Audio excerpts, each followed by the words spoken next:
Hey there! Today we're making Chinese coconut pudding. You know, the stuff that they sell at dim sum restaurants early in the morning.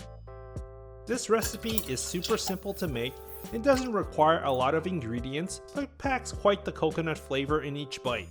So let's get started! To get started, add a few drops of cooking oil to a container, and then use a brush to brush the oil on the container. Once done, set it aside.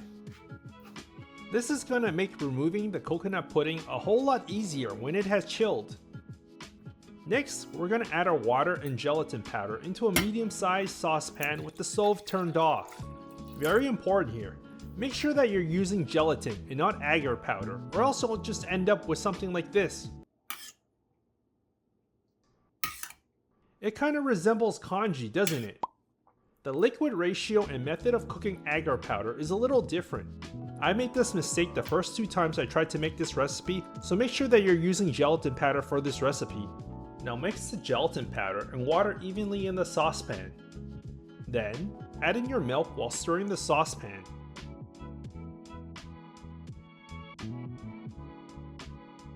Continue mixing everything and then grab your can of coconut milk.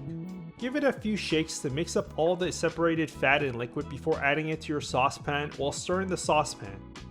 Finally, add in your sugar to the saucepan and mix everything well together again. Yeah, I know, there's a lot of mixing in this recipe. Now, turn on your stove to low to medium-low heat and allow the gelatin and sugar to dissolve while stirring the saucepan. You can check when the gelatin has been dissolved by using a spoon and scooping up the mixture and seeing if you still see bits of gelatin or not. Once the sugar and gelatin has been dissolved, remove the saucepan from the stove. Now, using a sieve, pour the mixture onto your container from earlier. Then grab a spoon and scoop out all the bubbles that you see from the container. For the edges, you can just use a toothpick to pop the bubbles. Finally, cover the container and place it in the fridge for at least 4 to 5 hours before consuming, but ideally overnight would be best. And now the hard part, waiting. Once the coconut pudding has set, remove it from the container by pressing down slightly onto the coconut pudding on all sides, and then place a cutting board on top, and flip the container over. Give it a few shakes to release the coconut pudding.